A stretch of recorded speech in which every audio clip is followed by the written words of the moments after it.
Hey everyone, this is Mike from Comic Book Trove, back today with another Omnibus review, and today I'm going to be taking a look at the second Miles Morales Spider-Man Omnibus. This has been recently released from Marvel. This is technically a reprint in the sense that all this material was previously collected in a Miles Omnibus before, but as with Volume 1 that we've got over here, which I've previously talked about, they did change the title of the book and the design of it just a little bit so that it kind of matches as more of a set and it's a bit clearer as to what the reading order is between these two books. But fundamentally, the material collected in here, it is the same as the previous issue of this omnibus. But I like the material in here. It's material that I think is interesting for a couple of main reasons. Besides the fact that it's just more cool stories featuring Miles Morales. But this is the era in which Miles transitions over from the Ultimate Marvel Universe into the main Marvel 616 universe. Also, what we're seeing here is the end of what you could call a bit of an epic Spidey saga, really, of Brian Michael Bendis' run on Spider-Man, which he began way back in 2000 with Ultimate Spider-Man #1 as collected in this omnibus. And he'd written that Spider-Man story, albeit going through a few changes in that time, but he wrote it for about, I want to say, I think 17, maybe even 18 years, if you include the whole thing as being one long story, which for the most part, I think it really is. But without any further ado, then let's dive in and take a look at what's going on in this specific Miles Omnibus, see what happens as he moves over into the Marvel 616 universe. Certainly I've got a few thoughts on that because it's an interesting transition. But yeah, so we'll dive in now, take a look and see what's going on there. Stick around. Okay then, so here we are with the Miles Morales Spider-Man Omnibus Volume 2. And before we dive into the book at all and take a look at what's going on in here, let's just firstly have a quick look at the dust jacket. What we've got here is the standard variant cover by Sarah Pichelli. Really like that image. I think it's a cool piece of artwork featuring Miles, of course, web slinging through New York. On the spine of this particular dust jacket, you get this image down here of Miles and SpiderGwen sharing a hug. And the logo design there all matches the recently reprinted Volume 1. And on the back, we then see another image featuring Spider-Gwen with Miles. And this bit of blurb here, which does say that it's the culmination of Bendis's 18-year association with wall crawlers. So yeah, about an 18-year run writing this series or writing this story from beginning to end. Down there you get the contents. And then if we take a look at the book itself, the hardcover underneath the dust jacket, I've got to say, I'm not a huge fan of this wraparound image. Not that it's bad artwork, but I just don't think it necessarily best represents what's going on in this book. But this is quite a cool image featuring Miles with the Champions, I think they're called. Interesting group of characters. That is a team up that does occur in the material throughout this book. But let's take a look inside and see a bit more of what is going on in here. So as we open the book, we again see a moment here being shared between Miles and Gwen. Now that's an image, a relationship I should say, that's being really kind of emphasized on the cover of the book and here on the first image as you open it. But I've got to say, the story itself that features the team up between Miles and Gwen in here is not that big of a deal, kind of romantically. I don't think so anyway. But on that note, I should give a spoiler warning, I suppose, because I will talk about some plot points as I go through here, share some thoughts, show some stuff off you may not want to see if you've never read this material before. So as always, the fair spoiler warning goes out there at the beginning. Here we've got the contents page. Doesn't actually give you the page numbers, but does tell you how the book is broken down into different sections, which writers and artists are featuring on each bit. Of course, the main writer is Bendis, but there are other instances, for example, on the Spider-Gwen issues that are included in here. You get writing by Jason Latour, and quite a large number of artists as well. So Sarah Pichelli, already mentioned her with the cover, but quite a few other artists and inkers and colorists all getting involved in this book. And then we open up here with Spider-Man issue 1. And what we see at this point then, so I mentioned that this book sees the transition from Miles from Ultimate Universe into main Marvel 616 universe. And because of that, if you go from reading Volume 1 directly into reading this, you may feel like you've kind of missed something if you didn't happen to also know about and read the 2015 Secret Wars event by Jonathan Hickman. Because that took place in between the material in Volume 1 and the material here in Volume 2, and it brought about a drastic change for Miles and for Marvel in general, really, because as a result of that event, the Ultimate Universe as a whole basically came to an end. And what Marvel did editorially, they kind of cherry-picked certain elements of the Marvel Universe that they wanted to keep, and moved that over into their main universe, and Miles Morales was among them. Now, as a result of that change, a few things in Miles' status quo, I should say, have changed with it as well, because in Volume 1, without going into a huge amount of detail of the specifics of how and why, I'll just say that Miles' mum and his Uncle Aaron are both out of the picture. Okay, so they both kind of left the story, and yeah, it was quite a big deal in the material collected in that book. As of what we see in here, both his mum and his uncle are kind of just back. They're just in the story again, and there's not really, as I remember it, a specific mention as to exactly how that is the case, other than the transition between universes, I guess, has just changed certain details of what had previously happened. And this sounds like I'm being vague, and I kind of am, but also the story doesn't shed much more light on it than that, as I remember it. But yeah, so that is something that is a little bit jarring, and I felt sort of undid the impact a bit of some of the things that happened in Volume 1. But moving on to talking about more specifically what's in here, these are undoubtedly still fun stories. So you still get this cool friendship between Miles and his friend Ganke.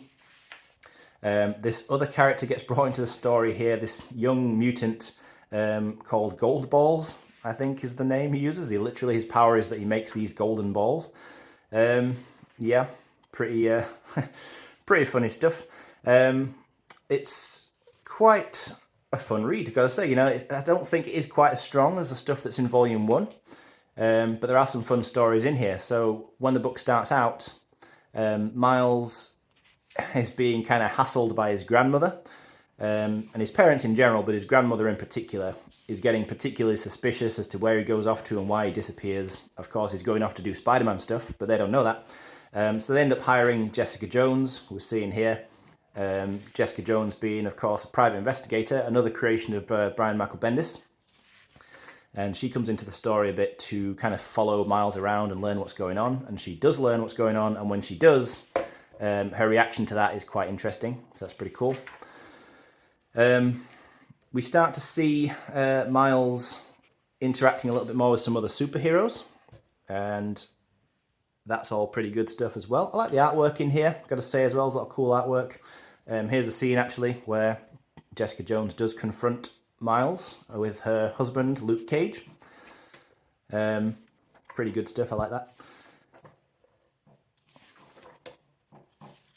And yeah, so Miles starts to get dragged into some pretty crazy stuff in this book. I mean, there's an ongoing kind of issue that he's got here dealing with Black Cat and I think Hammerhead. Yeah, Hammerhead's seen here.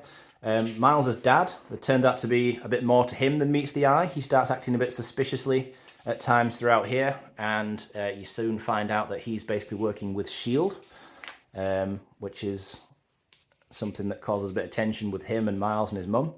Here are the issues that cross over with Gwen, SpiderGwen specifically, and so that features, I think, 2 or 3 issues of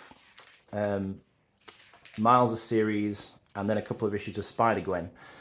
You will see there's a distinctly different art style going on in the issues of SpiderGwen to what's going on in the Miles Morales series. So those 2 art styles don't quite mesh together that well, so it is a bit sort of going from one issue to the next. It's quite a drastic change. I talked a bit about this art style when I reviewed the SpiderGwen Omnibus. My thoughts, to keep it brief here, being that it's not my favourite art style. Initially, I found it hard to get into, but ultimately I did start to like it more as I read that series, and I did feel it suited the tone of that series. But if we're looking at this book specifically, I do prefer the art style of the Spider-Man issues, you know, here, this being one of them. I think this is slightly better than that style to me. I just slightly prefer this. But yes, this crossover with Gwen Stacy, this being the Spider-Gwen, Gwen Stacy, of course, first introduced in the Spider-Verse event, basically features the 2 of them being brought together on an adventure, and they get kind of naturally drawn together. There's a bit of an attraction, sort of evolves into a kind of will they, won't they get together. I think there's even an issue that shows a possible future if they were to get together and what their relationship might be like, which is you know, pretty cool. But at the end of this, they do ultimately decide that they're not going to, that it will be best to just remain friends for the time being. And that's kind of the end of that. So they don't really get together and have a proper relationship, unlike what some of those images that you see on the book itself might suggest if you've never read this before. It's not like they get together and they spend the whole book in a relationship. That's just not quite what goes on. But nevertheless, it's a fun story, among other fun stories. I quite like what ends up happening with Miles's mum. She gets increasingly suspicious of the secrets that everybody's keeping from her, because she doesn't know that Miles is Spider-Man. She doesn't know about his dad, her husband, being like a secret agent, basically. I do like a nice little Easter egg that's a throwback to something from earlier in Spider-Man's history, like a restaurant called Ramita's. I do love seeing little things like that sometimes. Couldn't help but notice that just now. Yeah, so this character here, I've seen her a few times as we flick through the book. I've completely gone blank on what her superhero name is, but she's from Ultimate Spider-Man, and she's another character who came over from the Ultimate Universe into the main universe with this story. And her whole power that she's got, like, she can create sort of bomb blasts. Literally, I'm so frustrated, I've forgotten what her name is. I'm sure I'll remember it as soon as I'm done recording this. But anyway, she's around. Gold Balls, he's around, using his golden balls. There's also a couple of... well, there's a Spider-Men 2 series in here, is what I'm trying to say. There was a team-up between Peter Parker and Miles, this being the Peter Parker of the main Marvel Universe. Yeah, there's this story about Miles ends up in Japan. That's pretty crazy. That was a good one. And Miles' uncle, yeah, so as I say, he comes back into the story. And, you know, Miles' uncle, Aaron, his Uncle Aaron is basically the Prowler. And it's kind of weird because he'd already kind of dealt with him. As I say, you know, the fact that this undoes a couple of things from the first volume is strange, because in the case of his uncle in particular, it leads to a slightly repeated sort of plot point where his uncle becomes a bit of an antagonist, but it's sort of like he already beat him once, and now because he's sort of just back again, it's kind of weird he's got to do it all over again. But yeah, I don't know. Anyway, here we see the team up then between the Spider-Men, Miles and Peter. What I really liked about the end of the Spider-Man 2 series that's in here is that it did give a little glimpse into revealing that the Ultimate Universe ultimately does come back, and that Ultimate Peter Parker is once again Spider-Man in that universe. And I thought that was a really nice kind of touch for Bendis to add in towards the end of his time writing this whole thing. Some people maybe don't like the fact that that was shown and would have preferred it not to be the case, but I thought it was nice. It gave a little bit of closure to me as somebody who really enjoyed that series. Just nice to know that it still exists in some context. In fact, these are the scenes that show that off, where it turns out that, yeah, Ultimate Peter Parker is back around as Spider-Man, and he's leading the Ultimates, the Ultimate Universe version of the Avengers again. Very cool. Then there's this story. This is cool as well. Another good thing. Generations, Miles Morales, Spider-Man, and Peter Parker Spider-Man. This is a story that's kind of deliberately drawn in a Silver Age style, homaging sort of Ditko, and I'd say a bit of Romita as well. Certainly just that Silver Age 60s Spider-Man style though. As Miles ends up going back and seeing that era's Peter Parker. Pretty fun, I like it. Yeah, see there, classic bit of Ditko homaging, that classic panel, Spidey lifting the wreckage.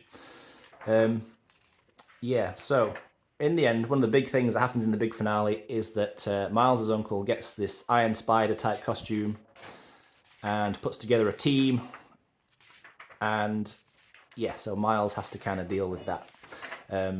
It's pretty good, but like I say, it just kind of felt like it was slightly a rehash of a previous plot. Not exactly the same, but just the whole thing of him taking on his uncle was a little bit of sort of already seen this before. But it's still fun. By no means is it a bad story. I still had a good time reading it. And getting towards the end here, and what I do like, if we just skip to the very end a little bit, basically Miles ends up getting injured in his final fights. But what I just like is this final page. I just want to show this. So there's these final scenes of him talking to his parents and other people. The very last page of the final issue was specifically drawn by Sarah Pichelli, which I liked. She was not the artist in the issue otherwise, but I think it was quite fitting that she came back and drew that last page just to show Miles and Genki having a fun time. The last thing that you get in here then is quite an extensive, lengthy goodbye from Brian Michael Bendis. He writes about his time writing Ultimate Spider-Man, how much he's enjoyed it, how much it's meant to him, and basically just saying goodbye and thank you to everybody who read the run and bought the issues over the years. It's really cool. It's a nice farewell. I like it when writers/artists are given a chance to do that, when they leave behind a story in a series that they've spent a long time writing. It's a good thing. Quite a few variants then in the back in this bonus section. I quite like a lot of these. They're pretty cool. Bunch of different artists on show. A lot of them featuring Gwen. Really cool one there by Joe Jusko.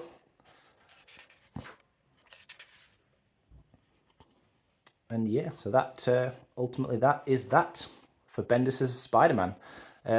Yeah, let me know what you think of this run on Miles Morales. You know, the stuff in Volume 1, Volume 2, of course. They both are quite different, quite distinctly different, I would say. The Volume 1 and 2 stuff, just because of that transition from Ultimate Universe over to main Marvel Universe. But this is still strong stuff, good material, and ultimately a good end point, with Bendis being given a good chance to actually say goodbye to this this story that he spent so long writing.